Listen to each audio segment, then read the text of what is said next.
오늘 많은 것들이 새롭습니다. 여러분 앉으신 이 포메이션이 새롭고요. 일찍 오신 분은 또 왔었겠지만 오늘 찬양 인도를 하신 분이 또 새로웠고요. 김석주 집사님이 음악에 아주 재능이 많으시죠. 그리고 또 파워포인트를 넘겨주는 우리 솔비장에도 새롭고 많은 것들이 새로운 오늘입니다. 사실 오늘은 교회 역을 따라서 볼 때 종료주일이고요. 지금 사순절 고난 시간을 함께 보내고 있습니다. 특별히 오늘부터 돌아오는 주일, 이제 다음 주면 부활절인데 그 한 주간의 시간은 우리가 고난 주일로 보냅니다. 교회에서는 그렇게 보내고 있어요. 예수님께서 십자가에 달리시기 전에 이제 예루살렘에 입성하시는데 입성하셔서 십자가에서 죽으시기까지가 일주일이거든요. 그래서 그 시간을 우리가 기리면서 이 2014년에도 예수님의 고난에 동참하면서 우리 어떤 영적인 성숙도 함께 우리가 도모하는 그런 시간을 갖고 있습니다. 오늘은 이 고난 주간을 맞이해서 그리스도의 마음이라는 제목으로 같이 말씀을 나누려고 해요. 빌립보서의 말씀은 약 2000년 전이죠. 사도 바울이 빌립보에 보낸 편지입니다. 여러분 빌립보가 어딘지 혹시 아세요? 대략 지금 어느 나라에 있는 도시인지 혹시 아시겠어요? 이렇게 영국에서 그렇게 멀지 않죠? 터키 지방에 있는, 터키 나라에 있는 한 지방입니다. 거기에 보면은 골로새 교회도 있고 빌립보 교회도 있고 그래요. 그래서 오늘은 빌립보에 그 흩어져 있는 교회들에게 편지를 보낸 내용인데 그 안에서 우리가 이 내용을 갖고 좀 묵상을 같이 해보려고 합니다. 이 서신서에서 그렇게 말씀하세요. 2장 5절에 너희 안에 이 마음을 품으라 곧 그리스도 예수의 마음이니 라고 이렇게 오늘 띄웁니다. 이 마음을 품으라 곧 그리스도 예수의 마음이다. 그럼 여러분 그리스도의 마음이라면 어떤 것이 있겠습니까? 사랑의 측면도 있고요. 감사의 마음도 있고 용서, 구제 사실 여러 가지 차원에서의 그리스도의 마음이 있는데 오늘의 본문에서는 구체적으로 어떤 그리스도의 마음을 품으라고 우리에게 말씀하시는 것이겠습니까? 그 터키에 살고 있던 빌립보 교인들뿐만 아니라 오늘을 살고 있는 우리들에게도 동일하게 말씀하시는 거예요. 우리 누구죠? 우리 예나 아버지, 예나 스파더가 여기 앉아 계신데 한국어를 혹시 알아듣는지 모르겠습니다. 조금 알아듣을 수 있을까요? 네, 감사합니다. 이렇게 앉아 계시니까 참 좋네요. 그래요. 어느 누구에게나 동일하게 백인이건 동양인이건 누구에게나 지금 이 시대에 살고 있는 어느 누구에게나 동일하게 말씀하십니다. 그리스도의 마음을 품으라. 이제 어떤 그리스도의 마음을 품으라고 말씀하시는지 6절부터 한번 천천히 살펴보도록 하겠습니다.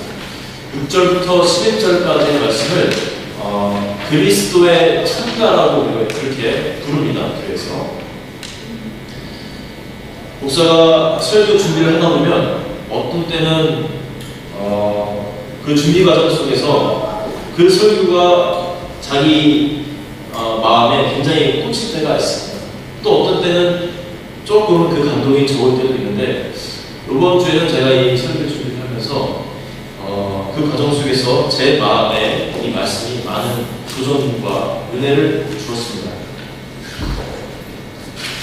6절부터 한번 볼 텐데요. 여러분 6절과 7절을 한번 먼저 보겠습니다. 보세요. 조금 말고요. 뒤로 조금 더 내려가면 설교에 맞게 해놨습니다. 6절과 7절 이제 하나님의 속성이자 어떤 하나님을 찬미하는 그 글인데 한번 읽어볼게요. 우리 교원 형제 글씨 보이나요 혹시? 그는 근본 하나님의 본체시나 하나님과 동등됨을 취할 것을 주지 아니하시고 오히려 자기를 자를 비워 종의 형체를 가지사 사람들과 같이 되셨고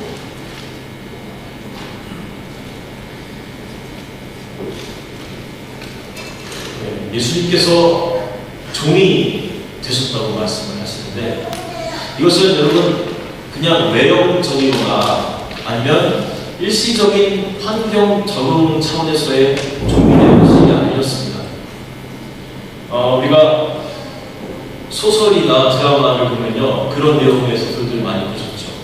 어떤 왕이나 공주가 바깥 세상이 궁금해서 옷을 갈아입고 신하랑 같이 나갑니다. 그리고 막 시장 바닥을 돌아다니면서 많은 사람들을 만나고 또 여러 가지 해프닝들이 일어나고 이런 얘기를 우리가 가끔 접할 수가 있어요. 그리고 다시 성으로 돌아오면 그 사람은 이제 왕자가 되고 공주가 됩니다. 그리고 나서 보통 변성징악의 스토리이죠. 나쁜 사람에게는 이제 마음으로서 벌을 주고 좋아하는 사람에게는 상을 주고 그런 내용들이 많습니다. 우리나라 조선시대 때 보니까 아네모스가 허름한 행세를 하고 다니다가 별상도 이런 사람들 보면서 딱 막대기 들고 아네모스 복장 같은 거 하면서 짠 하면서 그 사람들을 물리칠 때 우리는 어떤 쾌감 같은 거를 같이 느끼지 않습니다. 그런데 이런 스토리들의 공통점은 뭐냐면요 잠시 허름한 사람이 되었다가 금세 자기 자신의 모습으로 돌아온다는, 그러니까 일시적인 낮아짐을 경험한다는 것이죠. 그런데 예수님의 경우는 그렇지 않았습니다. 일시적인 것이 아니었습니다. 처음 탄생하실 때부터 죽으시는 그 순간까지 한결같이 낮아지신 모습으로 그 일생을 사셨던 분입니다. 실제로 예수께서는 살아생전 제자들에게 종종 이런 말씀을 하셨습니다. 한번 보여드릴게요. 마태복음 20장에 있는 말씀입니다. 우리 누리자를 한번 읽어주실래요?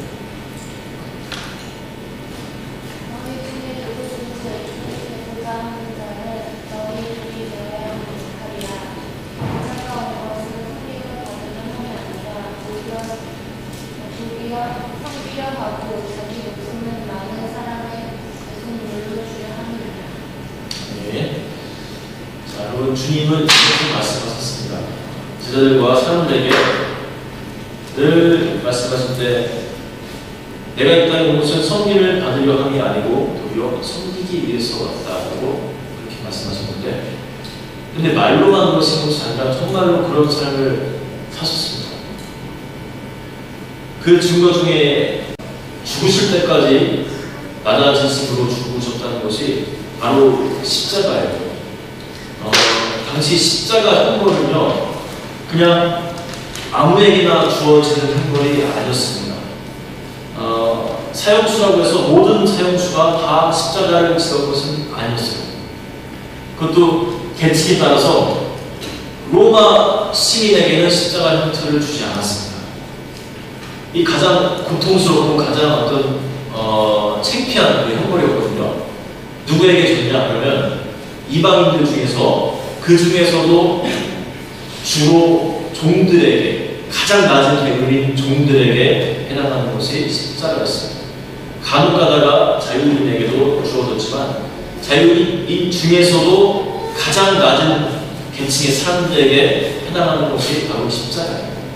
그러니까 처음에 그 말 위에서 태어나셔서 죽으실 때는 종들이나 지내는 그 십자가를 지시면서 처음부터 끝까지 완전히 종과 같이 사신 것이 바로 예수님의 인생이라는 것입니다.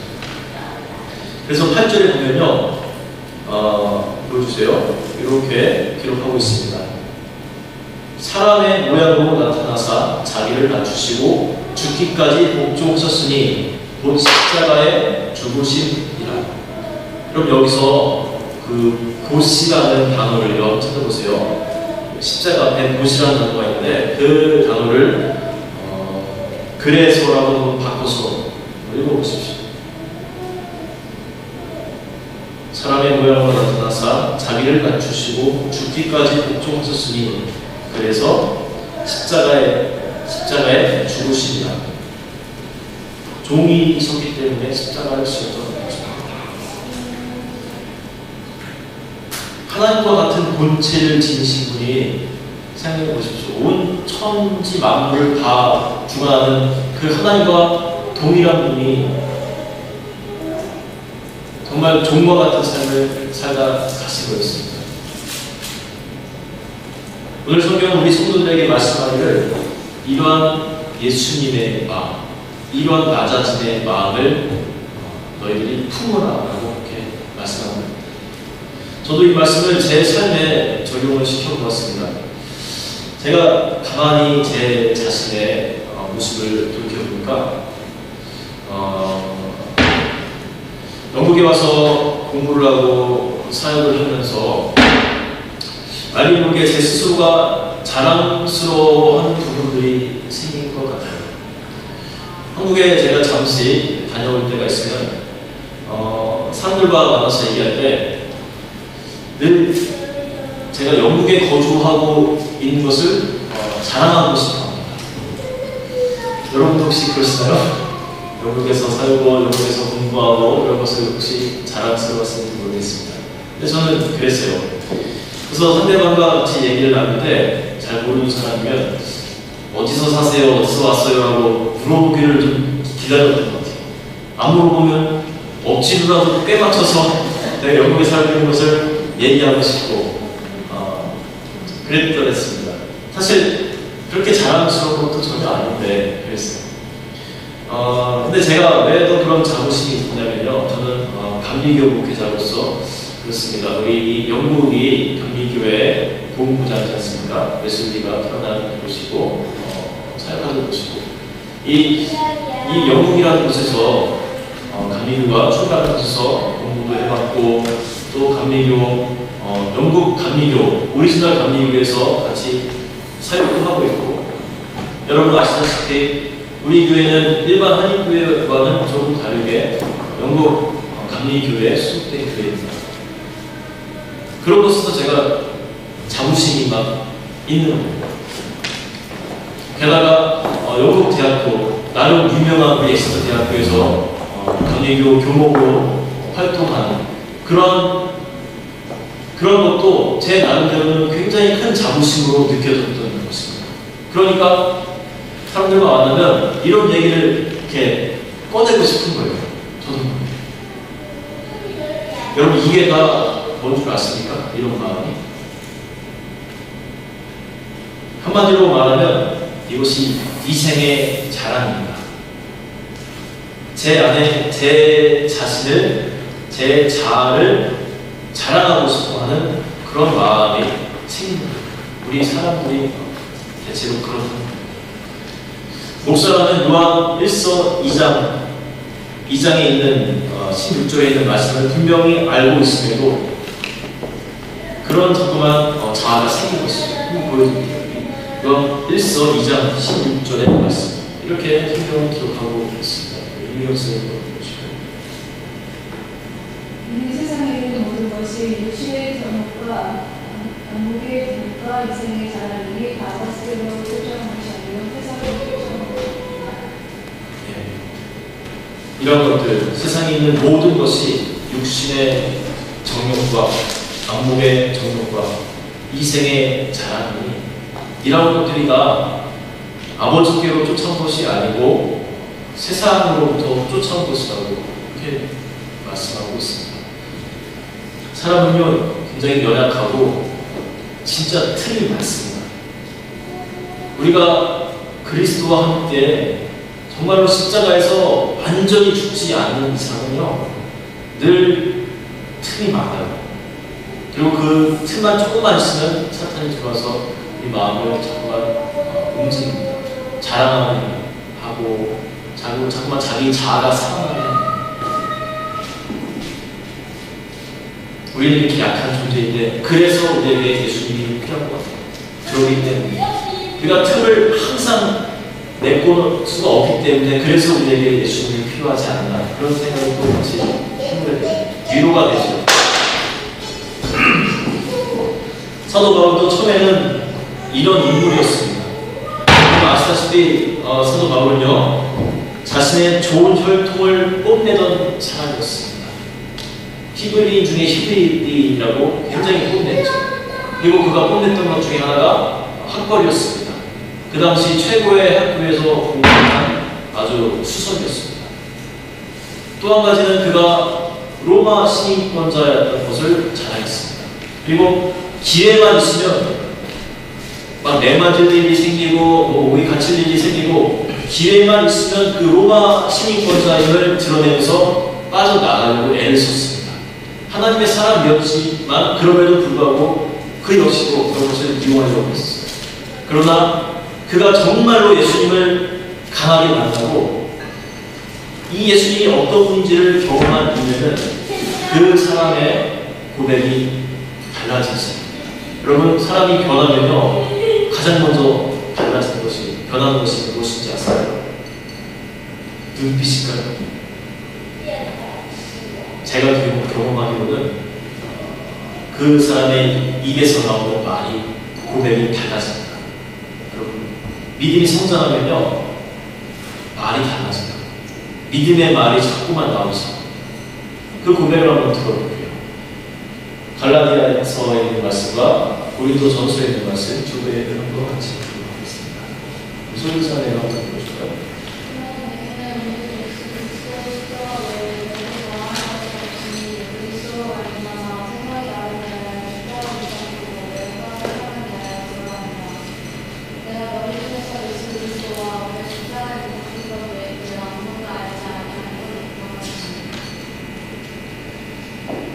그렇게 세상적으로 자랑한 것이 많던 이 바울이 이렇게 고백을 했습니다. 이제 내가 자랑할 것은 예수 그리스도와 그분이 못 박히신 그 십자가밖에 없다. 내 삶에 그 어떤 것도 자랑할 것이 없다라고 이렇게 고백을 합니다. 저는 오늘 본문에 나오는 예수님의 낮아지심을 보면서 또 예수님을 만나고 변화된 이 바울을 경험하면서 저도 큰 반성을 하게 됩니다. 이런 두 분에 비하면 초라하기 짝이 없는 약간의 경력을 가지고 자랑하려 했던 내 자신을 그리스도와 함께 십자가에 못 박으려고 저도 다시 한번 작정을 하게 됩니다.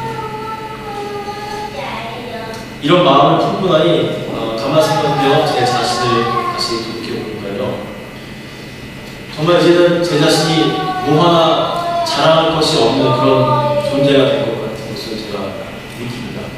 20대, 30대 때는 제가 몸이 날렵하고 힘도 좋고 그랬던 것 같아요. 제가 어릴 때 유도를 하고 태권도를 하고 그래서 부모님이 공부나 이렇게 시키면 운동만 하기 시작하고 제가 젊었을 때는 몸이 아주 튼튼하지 않았어요. 그 중에서도 허리 힘이 아주 좋았습니다. 팔 힘이나 다리 이런 데보다. 그랬는데 가장 강했던 것을 하나님께서 치시는 것을 제가 경험했어요. 가장 강하다고 자부했던 것을 치시고 디스크가 생기고 이제 40이 가까이 되니까 힘이 하나도 없어요. 몸에. 우리 집사님 많이 경험하시죠? 10년 전보다 다르시죠? 지금도 아프셔서 주무르고 있어요. 저도 이제는 여기저기 고장이 많이 났습니다. 팔이 아프고 다리가 아프고 우리 집사님도 항상 어디가 아프시다고 그러시고 누가 그러는데 나이가 들면 제일 큰 적이 자기 자신이 된다고 하더라고요. 자기 몸이래요. 제일 큰 적이. 그런 것을 느끼기 시작합니다. 30대 초반에도 제 혼자 생각할 때 저는 정우성까지는 못 되고 외모가 이성자랑 어느 정도 견줄 수 있겠다라고 생각을 했었는데 비웃지 마세요. 경주 형제 부에 푹신해서 이런 기분이 약 10년 전만 해도 외모에 자신이 있었는데 요즘은 거울을 잘 안 보게 됩니다. 기분이 별로 안 좋아요. 잘하는 것이 자꾸만 사라져요. 목회자로서도 때로는 이런 생각도 해봤어요. 나는 그래도 괜찮은 목회자 중에 하나인 것 같다. 나를 나름 잘 준비된 사람 중에 하나이고 이 나이에 비해서 설교도 나름 잘하고 여러모로 괜찮은 목회자 중에 하나인 것 같다라고 생각을 하고 있는데 오늘 이런 설교 준비를 하면서 되게 깨달음이 오는 겁니다. 자랑할 것이 없다. 네가 네 모습을 가만히 보면은 이제 막 신학 공부를 시작하는 신학도 1학년, 2학년 수준밖에 되지 않지 않냐 이런 말씀을 제게 주신 것을 느꼈습니다. 여러분 이런 경험이요 저에게만 일어나는 것이 아닙니다. 여러분에게도 이제 곧 일어나실 거예요. 나이가 드시면서 세월이 흘리면서 예수님과 동행하는 그 시간이 이제 많아지기 시작하면서 여러분에게도 자랑할 것이 없어지는 그때가 분명히 올 것입니다. 그런 느낌이 올 때가 있을 겁니다. 그러면요 그때가 되면 여러분 비우셔야 돼요. 오늘 본문의 말씀처럼 예수님께서 자기를 비우시고 십자가를 지셨던 것처럼 그런 느낌이 올 때는 여러분 자아를 비우는 훈련을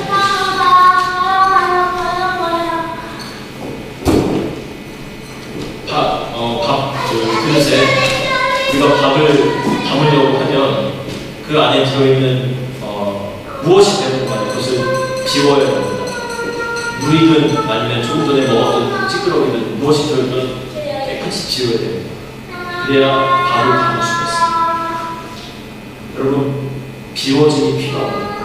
여러분 안에 영적으로 더 성숙한 풍부한 예수님의 어떤 은혜를 담고자 하신다면 여러분 비우라라는 사인을 주실 때 철저히 비우는 그런 훈련을 하셔야 됩니다.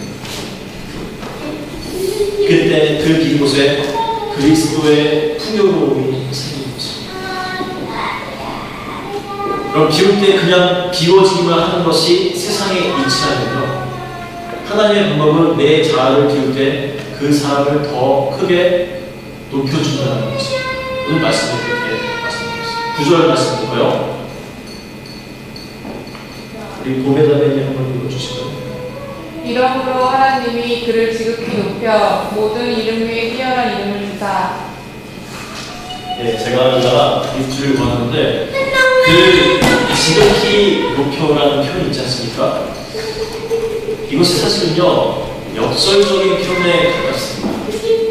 우리 그냥 이렇게 예수님을 하나님께서 높이신다라고만 생각을 하는데 사실은 이것이 가만히 보면요 예수님의 십자가에서의 고난을 언급하는 내용에 가깝습니다. 이사야서 52장 13절의 말씀이 이 말씀과 같은 말씀인데 이거 밑에다가 적어봤는데요. 그죠? 순수한테 같이 읽어줄까요?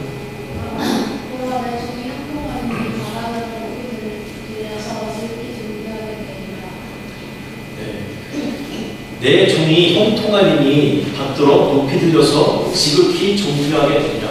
이 위의 말씀과 같은 내용인데 여기서 형통하리니라는 말씀을 가만히 보면요 그 속 내용은 그렇습니다.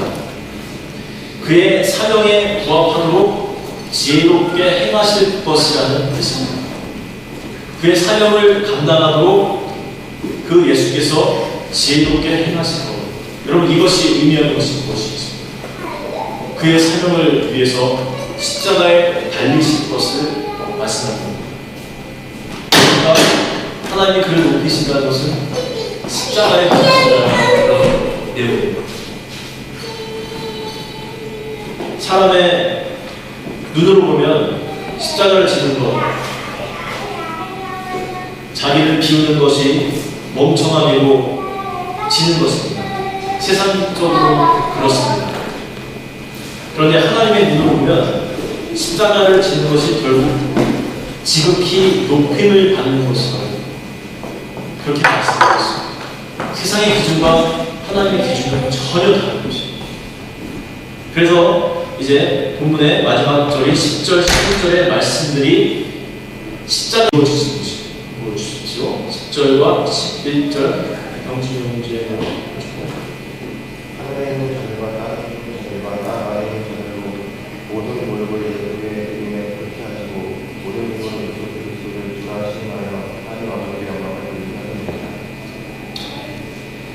하늘에 있는 자들과 땅에 있는 자들, 하늘에 있는 자들은 누구니까? 천사들이에요. 심지어 타락한 천사까지도 포함합니다.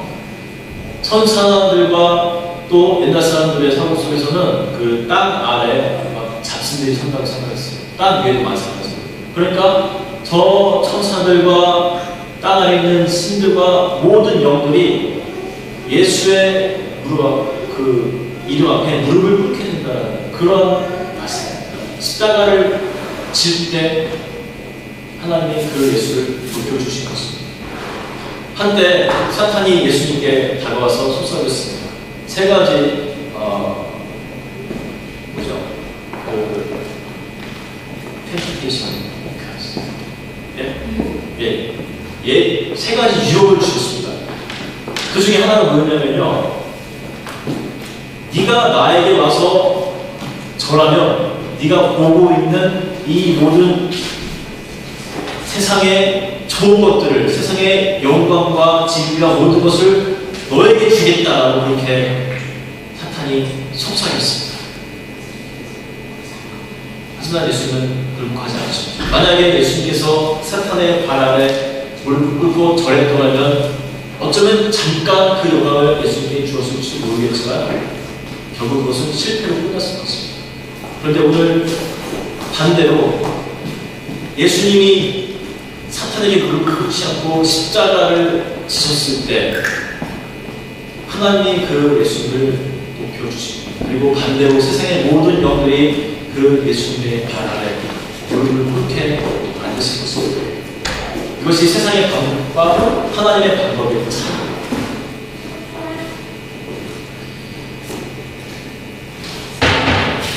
여러분, 하나님의 나라는요, 우리가 생각하는 것과 많이 다릅니다.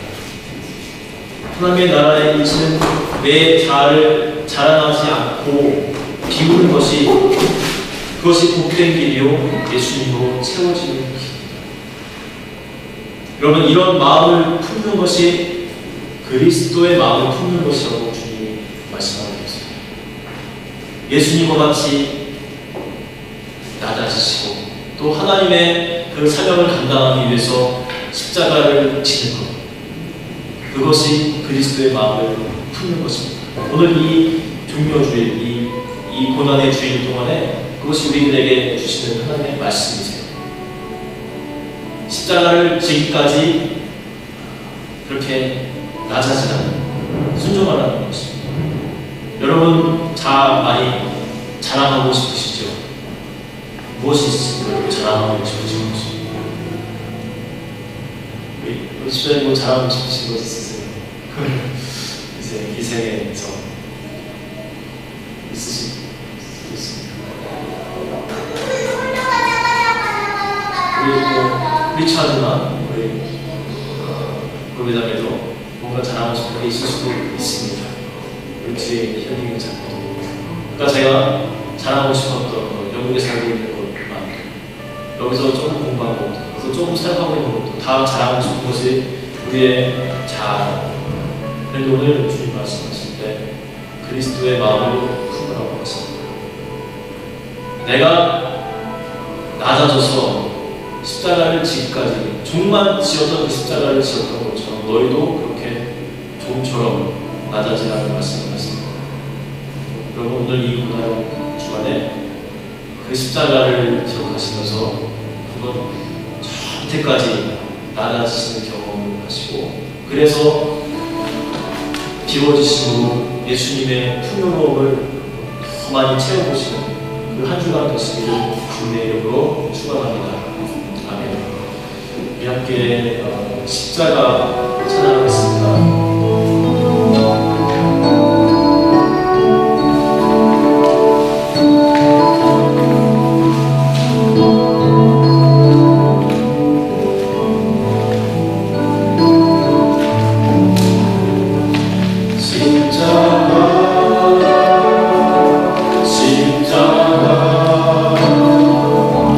그 위에 맞추네